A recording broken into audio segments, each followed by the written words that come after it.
There was a version of Las Vegas that was free. Not free in the way that a promotional offer is free, where the cost is hidden in the terms and conditions and recovered through a mechanism you did not notice until the credit card statement arrived. Actually, genuinely, structurally free. Free in the way that the city was designed from its foundations to be free, built on a financial philosophy that said the gambling revenue would be so substantial, so reliable, so consistently in excess of what the operation required, that the casino could afford to give everything else away. The room was free, or nearly free, because the gambler in the room was worth more than the room cost to provide. The food was free, or nearly free, because the gambler eating the food was more valuable at the table than the prime rib cost to put on the plate. The parking was free because the gambler parking the car was coming inside to give the house its edge, and the house edge was more valuable than a parking revenue line. The drink was free because the gambler holding the drink was staying longer and betting more, and the session extension was worth more than the cost of the bourbon. Everything was free because everything was a retention strategy, a hospitality investment, a calculated and genuine expression of the casino's understanding that treating the player well was not charity but arithmetic. The player who felt welcome came back. The player who came back was worth more than every free thing they had ever been given combined. That was the deal. That was the free Vegas, and it is gone. Not evolving, not transitioning, not temporarily suspended pending a return to normal operating conditions. Gone. Replaced by a financial model so thoroughly and so permanently incompatible with the free Vegas philosophy that the free Vegas cannot return without the complete dismantling of the ownership structures that replaced it. The free Vegas is not coming back. This video is about why, and about what that means for every person who is still hoping it will. The free Vegas was not an accident of generosity. It was the output of a specific ownership model that aligned the financial interests of the casino operator with the experiential interests of the casino guest in a way that produced mutual benefit reliably and sustainably for decades. The person who owned the casino also operated the casino. They lived in Las Vegas, or they spent most of their time in Las Vegas. Their wealth was tied directly to the performance of the specific institution they ran, not to a diversified portfolio of hospitality assets managed by a holding company whose executives might visit the property twice a year for a board meeting. They knew the regulars. They had opinions about the quality of the steak at the buffet because they had eaten the steak. They understood that a player who felt disrespected would not come back, not as an abstraction derived from a customer satisfaction survey, but as a concrete reality observed on the floor when the face that used to be at the blackjack table every other Friday was no longer there. The free Vegas was the product of owners who were paying attention to their specific institution in a specific place and who understood that the long-term health of that institution depended on the ongoing loyalty of the people who chose it over every other option available to them. That alignment produced the free room and the free drink and the free parking and the 3-2 blackjack and the genuine comp and the host who answered the phone. Not because the owners were generous people, some of them were not generous people by any other measure, but because the financial structure of their ownership made the free Vegas the most rational business strategy available. The first thing that killed the free Vegas was the public offering. When Las Vegas casino companies began going public, beginning with the Hilton Hotels Corporation in the 1960s and accelerating through the 1980s and 1990s, they submitted themselves to a reporting and accountability structure that fundamentally changed the time horizon against which their decisions were evaluated. A privately owned casino can make decisions whose payoff is measured in years or decades, investing in the guest relationship with the understanding that the return on that investment is real but diffuse and long-term. A publicly traded casino company reports earnings quarterly, and every quarterly earnings call is an implicit referendum on whether the decisions made in the previous quarter were correct. The fund manager who owns 3 million shares of MGM Resorts does not have a relationship with a specific blackjack player in Las Vegas. The fund manager has a position in a stock whose price is driven by the earnings per share figure that is released 4 times a year. The decisions that support a higher earnings per share figure in the current quarter are the decisions that the fund manager rewards with continued ownership. The decisions that reduce the earnings per share figure in the current quarter in exchange for a better long-term guest relationship are the decisions that the fund manager punishes with a sell order. The publicly traded casino company is structurally obligated to optimize for the quarterly earnings figure. The Free Vegas was not compatible with optimizing for the quarterly earnings figure. The Free Vegas was an operating cost, and operating costs are the first thing a publicly traded company identifies for reduction when the quarterly earnings figure needs to improve. The second thing that killed the Free Vegas was the leveraged buyout, the private equity acquisition of casino companies, most catastrophically the Apollo and TPG acquisition of Caesars in 2008, took the already damaged relationship between the casino operator and the long-term guest relationship and replaced it with something genuinely antithetical to the Free Vegas philosophy. A leveraged buyout loads the acquired company with the debt used to purchase it, meaning the acquired company must generate cash flows sufficient to service the interest on the acquisition debt, while also generating the returns that the private equity sponsors require on their invested capital. In this context, the free room is not just an operating cost, it is a cash flow reduction that directly impairs the company's ability to service its debt obligations. The casino that is paying billions of dollars in annual interest on its acquisition debt cannot afford the Free Vegas because the Free Vegas was always priced on the assumption that the casino owned its building and did not owe a debt. Service obligation that consumed a significant fraction of its operating cash flow. The moment the debt arrived, the Free Vegas was mathematically impossible, not strategically inadvisable. Mathematically impossible. You cannot give away the room when you need the room's revenue to pay the interest.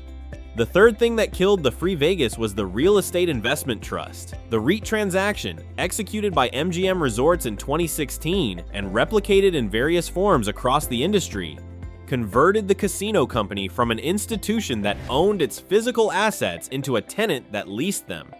The Free Vegas required the casino to think of the building as its own, to maintain it, to invest in it, to treat the physical environment as the expression of its institutional identity. A tenant does not think about the building this way. A tenant thinks about the building as a cost, as a rent obligation, as a fixed expense that must be covered before any other allocation of capital can be made. The free room and the free parking and the free drink all compete with the rent payment for the same cash. And the rent payment is not discretionary. The rent payment is contractual. The rent payment does not care whether the guest had a good time. The guest experience is discretionary. The rent is not. In a competition between the guest experience and the rent payment for the same dollar, the rent payment wins every time. That is not a management failure. That is arithmetic. The REIT transaction converted the Free Vegas from a strategic choice into a mathematical impossibility. The specific economics of what the Free Vegas actually cost and what replacing it with the current model actually generates are worth examining in concrete terms because the abstract discussion of financial structures can obscure the real human scale of what was changed. The free parking that MGM eliminated in 2016 generates, across the MGM portfolio in Las Vegas, an estimated $150 to $200 million in annual parking revenue. $150 to $200 million that was previously left on the table as a hospitality investment, as a signal to the player that their presence in the building was valued enough that the casino was not going to charge them to arrive. The resort fee, at $45 per night across the MGM and Caesars portfolios combined, generates something in the range of $400 to $500 million annually in Las Vegas alone. $400 to $500 million that was previously not charged? Previously absorbed as the implicit cost of doing business in a market where the casino understood that the advertised room rate should correspond to the actual room rate and that surprising the guest at checkout with mandatory charges was a violation of the trust that made the repeat visit possible.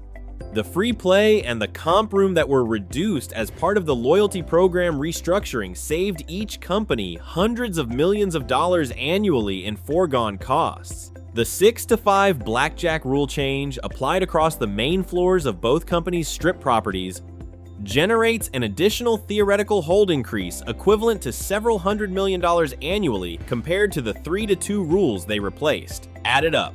The free Vegas that was eliminated was not a marginal indulgence.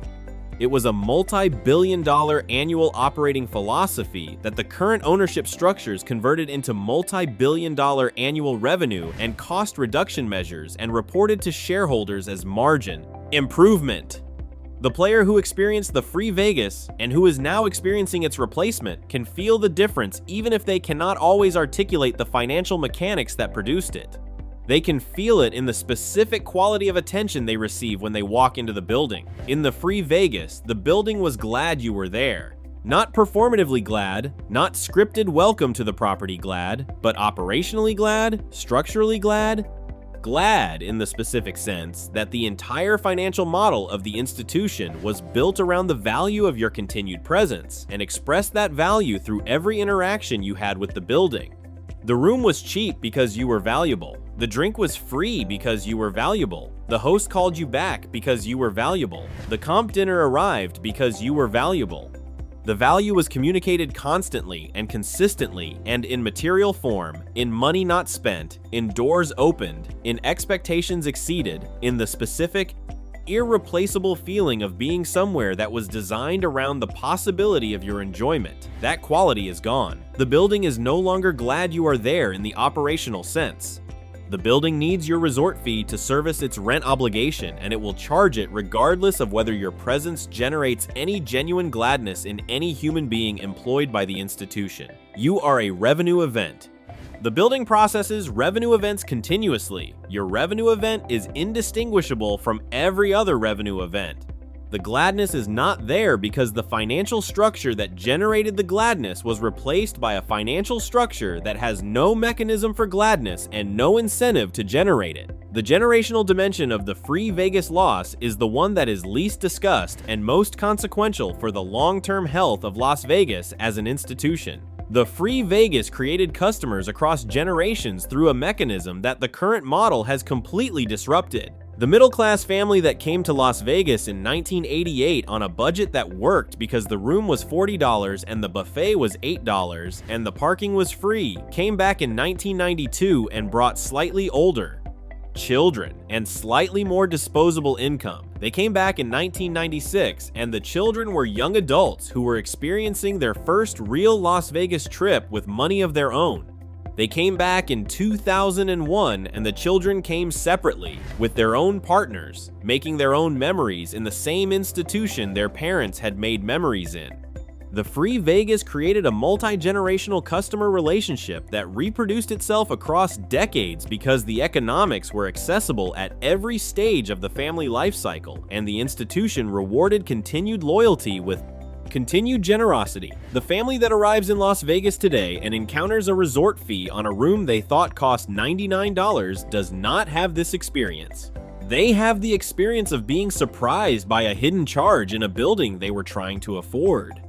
The children who experience Las Vegas for the first time as a place that surprised their parents with a $140 room that was advertised at $99 do not form the positive emotional association with the institution that the previous generation formed. They form a different association, the association of a place that tried to extract money from their family in a way that felt unfair. That association does not produce a return visit in 5 years.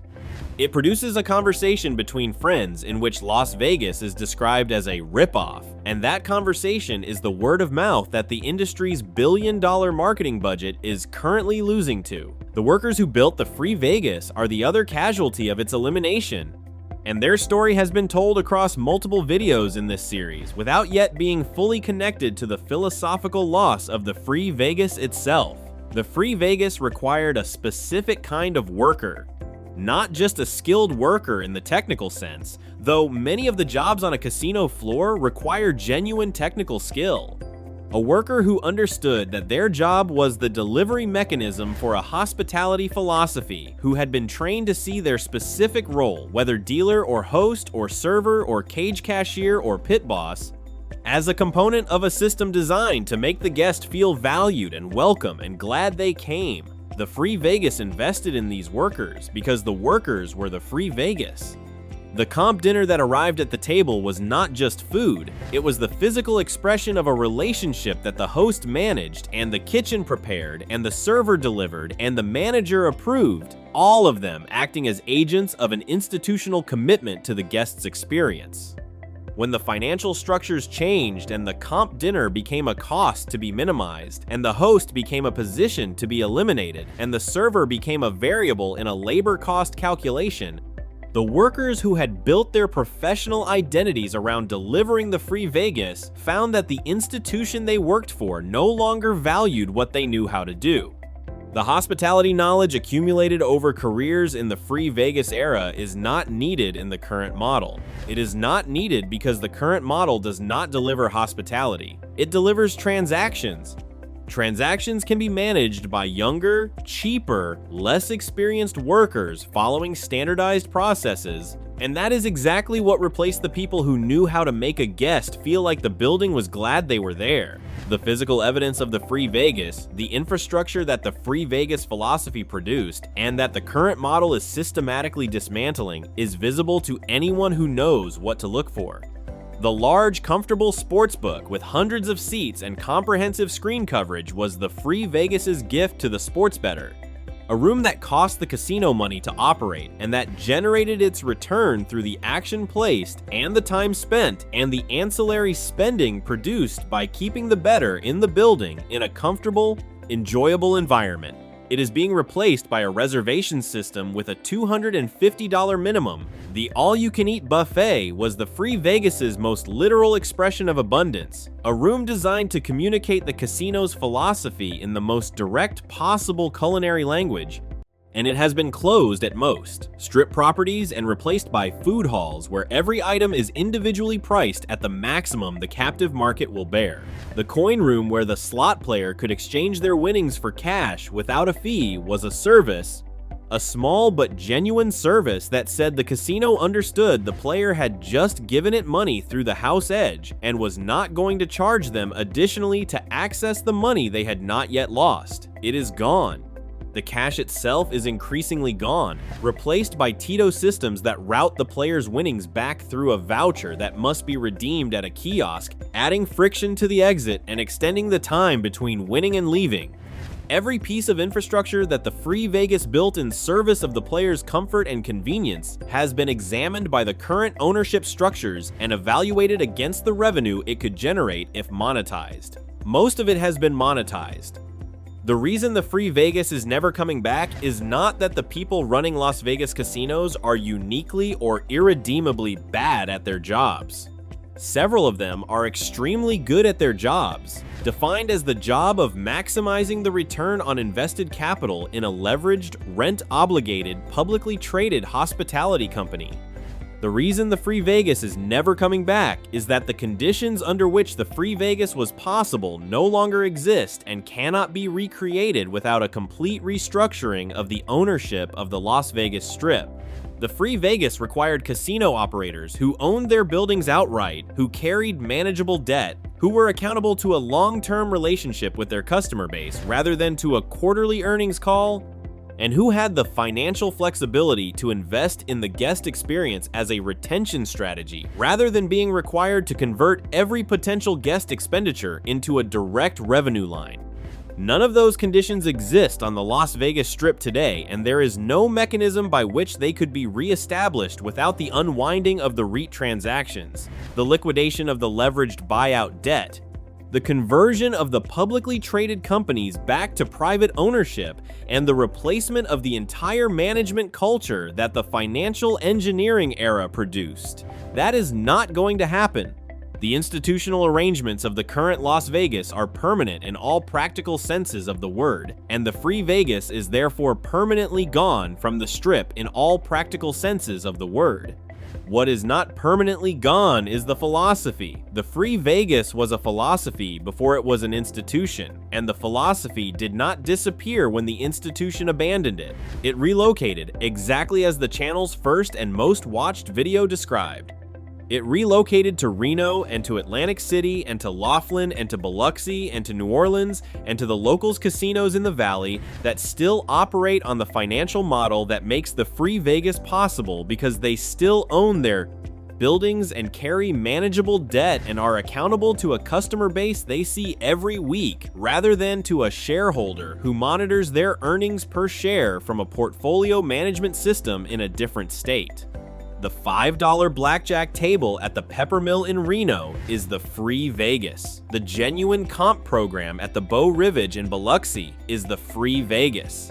The free parking at every Station Casino's property in the Las Vegas Valley is the free Vegas. The host at the Circa in downtown Las Vegas who answers the phone is the free Vegas. The free Vegas is not an era, it is a philosophy.